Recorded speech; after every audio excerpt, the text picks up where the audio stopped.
Plotting on that we all gon' be nigga rich. Told them pass me the bong, let me get a hit. We gon' prove them all wrong, that we meant for this. We don't work too hard since the earth too much. Had to fight for too long, I ain't never giving up. Put some dark in my cup, give a toast to no fucks who came through in the clutch. Ain't no fucking with us, yeah, yeah. Niggas know what's up, yeah, yeah. Never in a rush, yeah, yeah. Left hell in the dust, yeah, yeah. Like went up for the love, yeah, yeah. No fake in my game, and niggas these too clean. For the crowd, a couple cases, got a genius on my team. Gotta get you first. My name's Foreverhues, man. Foreverhues. So what does Foreverhues mean? Foreverhues means, truthfully, at the end of the day, like, forever, just the beginning is my ultimate goal at the end of the day is whatever I do with my time on this planet, I want it to just really be impactful enough to where long after I'm out of here, people are still talking about me, you know what I'm saying? People are still talking about what I did for myself, for the people around me, for the homies, for my communities, just what I did on this planet in general. And Hues is really just, I feel like I'm a very adaptable individual. I've been blessed enough to be around a lot of different walks of life, different social classes, different races, different ethnicities, and all of that. And I feel like that's allowed me to use those experiences and use those experiences in line with my own intelligence to be what the situation allows me to be while still remaining myself within that process. You know, because everybody can't get everything. You can't give everybody every piece of you, you know? So you gotta be real selective with how you move in certain situations based off what you want to get out of them. And so if I need to be blue for a certain situation, if I need to be red, if I need to be green, and whatever that means, whatever that context. When you know, blue associates some sort of emotion, green associates some sort of emotion with everybody. So whatever that means at the end of the day, I feel like I can be that. So that's what Hues is at the end of the day. I'm painting my own pictures. So where are you from? Man, I'm from Goodyear, Arizona. Goodyear, born and raised, man. Been around there since I was probably 15, 14, before I moved out of there. Okay. What was it like growing up out there in Goodyear? It was cool, man. It was smooth. A relatively middle-class family, you know, nothing crazy like that. A lot of my interests at the end of the day were more so in-house as opposed to being neighborhood influence like that. But it was smooth though. It wasn't nothing wild, nothing crazy. So what were some of your early influences growing up? Some of my earlier influences growing up, man. The first hip hop album I ever listened to growing up that I vividly remember was Miseducation of Lauryn Hill. And I think just from my own taste as a kid and just vibing with that record, being with my mom in the car singing Marching to Zion and shit like that, it really set a foundation just for the music I would come to further myself into after that. And other than her, I would say that, like, obviously, like LeBron James, obviously, you know, never had a scandal, never just the way that man handled pressure and was able to just deal with the expectations the world put on him has always been very inspirational to me. Aside from him, I'm trying to think, who else would I say was like some of my earlier influence, like as a kid, for real? I would say them two, and then 2,000 years later. That's all I can probably give you for that right now. Those are really the two main ones. So your popular music back in the day, did that have any influence on you at all? Like the influence that it did have around me was it allowed me to gain just like an understanding in just music in general. Like I would be in elementary school, we'd be driving to school. I had a 45-minute ride to school every morning, and we was always listening to his records in the morning. Like he would pick us up playing this stuff, and I'm 8, 9, 10 years old. So like, I know it has some sort of effect on just the way I hear music and the way I respond to it. But even back then, I didn't have aspirations of like wanting to be a musician or anything like that. That wasn't what I was focused on. So how did you get into music? I was playing football, and after that didn't work out and everything, it just didn't really feel the same no more. It was a thing I had flirted with in the past. Like I was always freestyling with my cousins back in the day when I was like 11, 12. I always had a talent for that in that kind of way, but it was really just a thing I just kind of wanted to do. I was just like, hey, let's just really kind of spend some time in here and throw some shit at the wall, if you will, and see what we can get out of it. And I started to realize I really had something. I was like, okay, like for somebody who don't really know what the hell they're doing in terms of performing or being in a booth and being able to express yourself on a mic like that, I didn't really know how to do that for real, but I was still able to craft some pretty good shit. So I felt like I had to run with that. So tell us about football. You went to Arizona Western. How was that? Yeah, I went to Arizona Western out of high school, man. I I actually had the University of Oklahoma on the line coming out of high school, right around the time Kyler Murray and all them were about to be playing up there. I was real excited about that, but I didn't have the grades to make that happen. So Arizona Western came calling. It was an interesting experience. As far as sports wise, it was great. I got to the best shape of my life. I was 225. I was out here. I was killing shit. I was doing my thing. But mentally, it was probably one of the worst times of my life. So the juxtaposition to that was always crazy because it's junior college. So you wanting bigger schools to come see you. You're trying to get to that next level. So I'm in practice and I see USC, I see Oregon, I see Temple, I see fucking Clemson, I see all these schools, and it's a dream come true from an athlete standpoint, but just where my head was at, I couldn't even really be there like I needed to be, you know? So how did you translate from being done with football into just making music into, you know what I'm saying, life? How was that transition? That was rough. That was definitely rough. Football was my entire identity, like to the umpteenth degree. Like I was one of those people who like, I didn't enjoy life outside of football. So I literally lived for being able to snap my helmet on, put my pads on, being able to go do what I did, whether it was practice, whether it was a game, it was my lifeblood.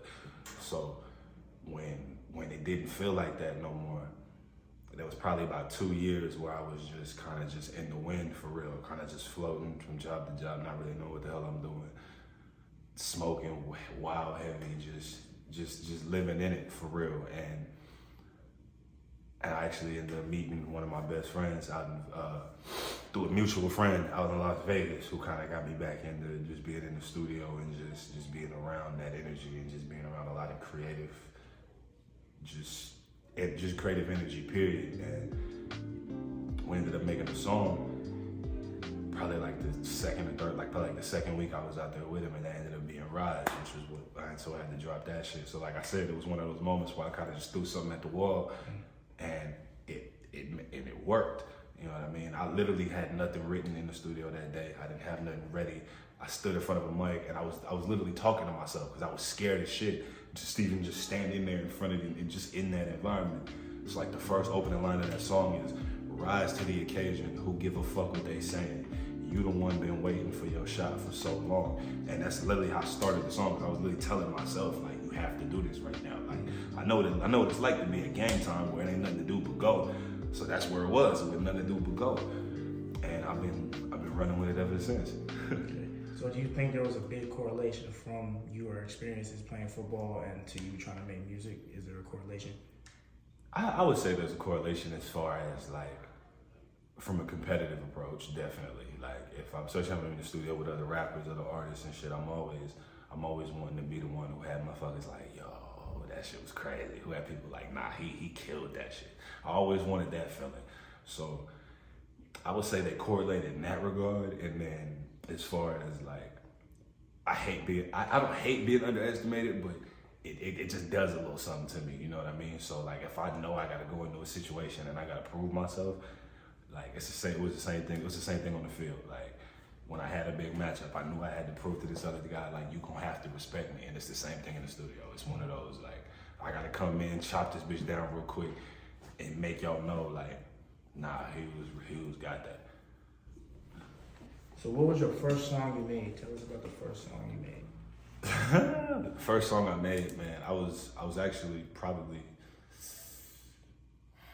like 10, I think I was like 10. My older brother, I went out there with him and Gilbert one time, and my dad had a song written that didn't have a verse on it, and my brother sang the song, and it was the first verse I ever wrote by myself, and we ended up shooting a little music video, my little big head ass in a music video with my older brother, so it was pretty cool. But it was called Small Town Girl.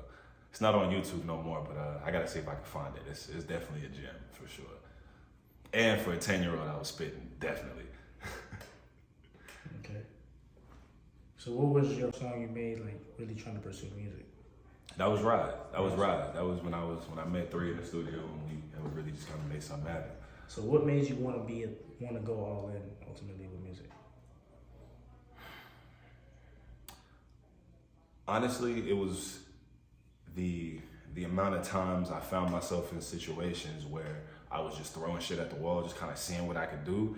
and then seeing the people around me's reaction to what I was doing. It was one of those like, I don't want to say I'm not trying, because I was definitely trying, but it was like, I don't know what the fuck I'm doing. And if this is the reaction I'm getting based off of not knowing what the fuck I'm doing, what if I knew what I was doing? What the hell could I be, what could I really accomplish if I learned what the fuck to really do, you know?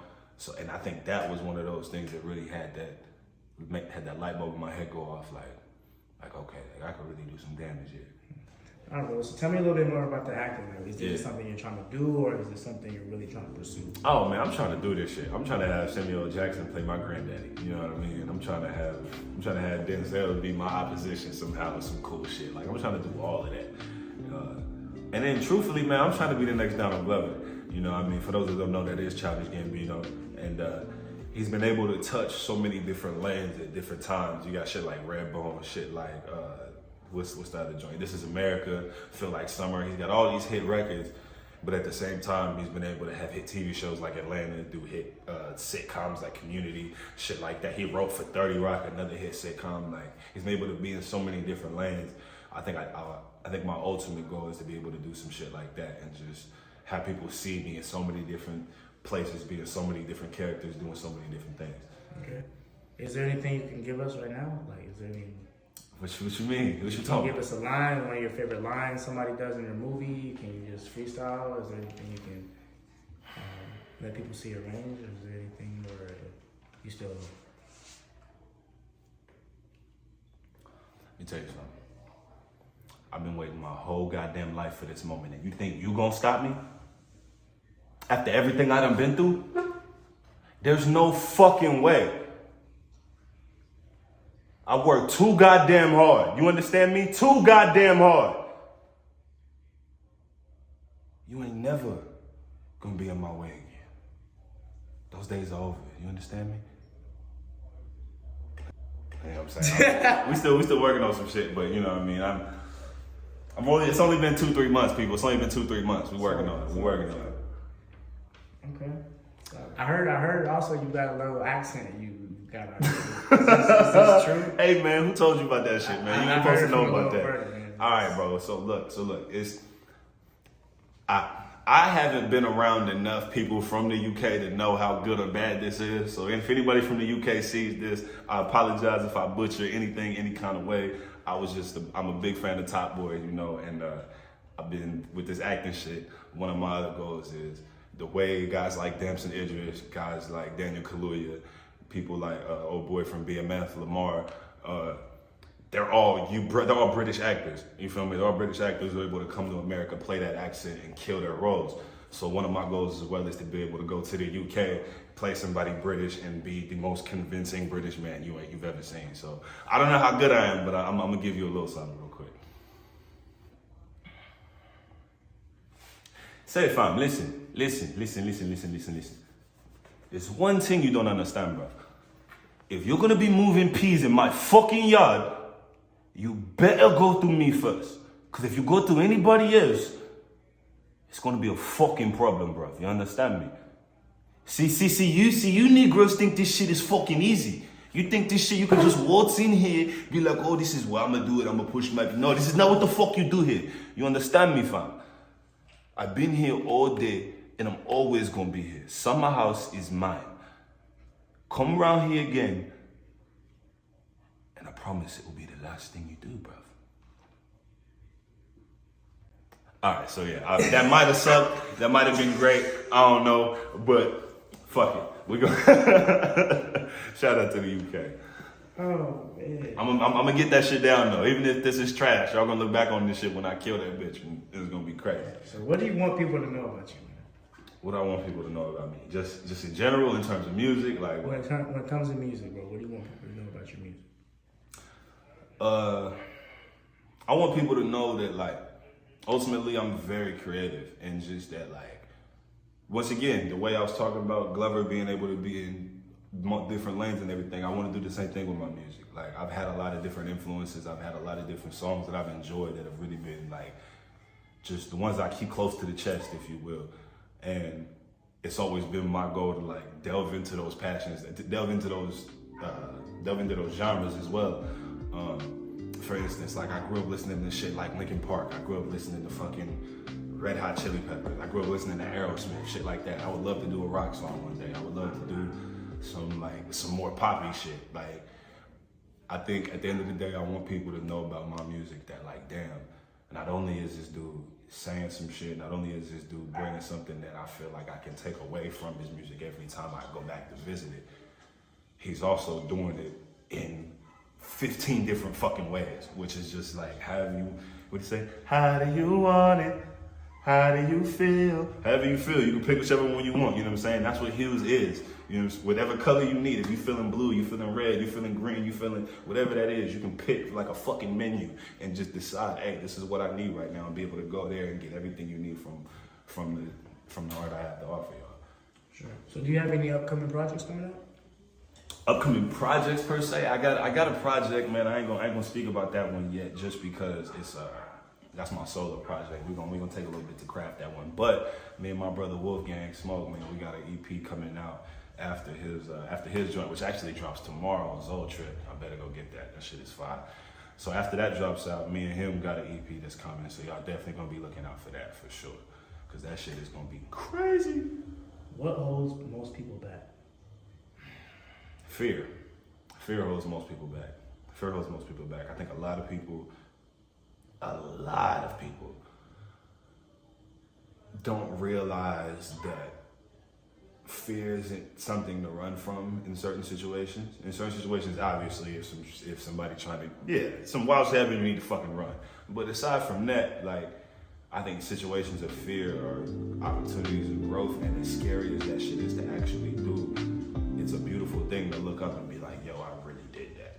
And being able to build on that, I think is what a lot of people haven't done or don't necessarily know that they're capable of even doing in general.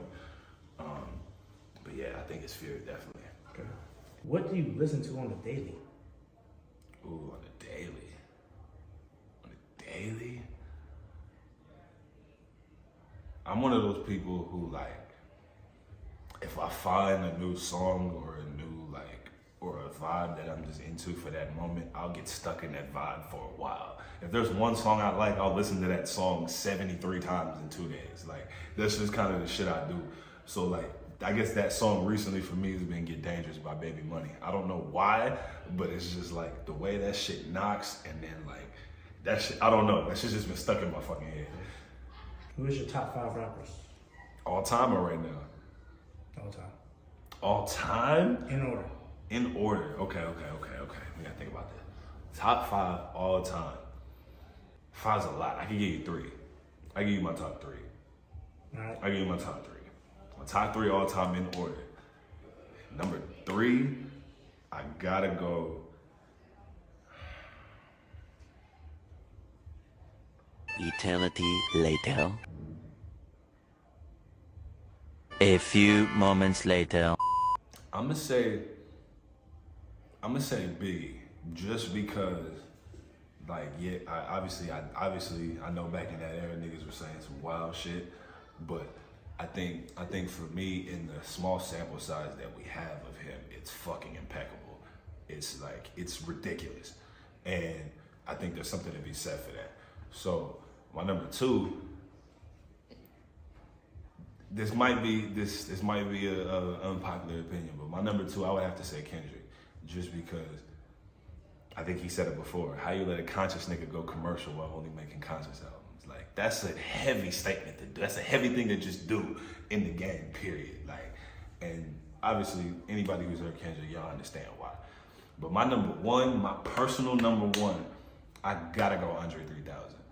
Like, just, once again, it's very small sample size, never had a solo album, nothing like that. But anytime you saw that nigga with somebody else on the joint, he was doing some crazy shit. He's like Frank Ocean. The nigga pop out somewhere, do some impeccable 10 out of 10 shit, then you don't see him for 3 years again. Did this shit with Kanye, Life of the Party. One of the most beautiful verses I've ever heard in my life, period. That shit was like he wrote it in fucking calligraphy. Like, Andre 3000 for sure. Okay. What are your hobbies? What do you do outside of music? So I got hobbies that I've like picked up and put down that I really need to get back and pick back up again, you know? So as far as like a hobby, one thing I really used to do a lot to keep in shape, I was doing a lot of MMA training, doing a lot of jiu-jitsu, a lot of kickboxing, shit like that. So I definitely want to get back into that for sure. As far as any other hobbies, like besides that, I mean, everything else that people would consider hobbies, like I want to do. Watching movies, I want to make movies. You know what I mean? Listening to music, I want to make music. So it's like, I feel like a lot of my hobbies, I'm trying to make careers. So, but I definitely want to get back into MMA training for sure. It's on my bucket list. I need at least one amateur fight. I need one. What are your goals for the next 5 years? My goals for the next 5 years, man. Career-wise, my goals for the next 5 years are obviously to continue to grow with this music, to continue to grow with this acting. And as much as I know sometimes they be bullshitting on them, I need an Oscar just for my own, like I need one. Just so I can be like, motherfucker, I got one of these bitches. Like I need one for sure. I definitely need a Grammy too. I know they be bullshitting with the Grammys, I know, but I need one. I need one for my ego, I do. But other than that, for real, like just continuing to let the art that I put forward be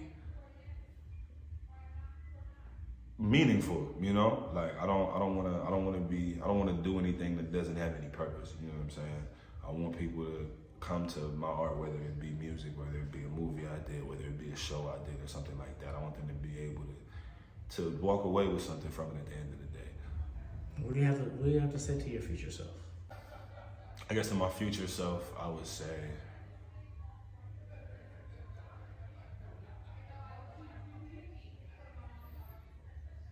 cherish it. I would say cherish it. And just please don't forget to. Because at the end of the day, it's not about the destination. Can you give me a hot take? A hot take. Ooh, a hot take. Okay.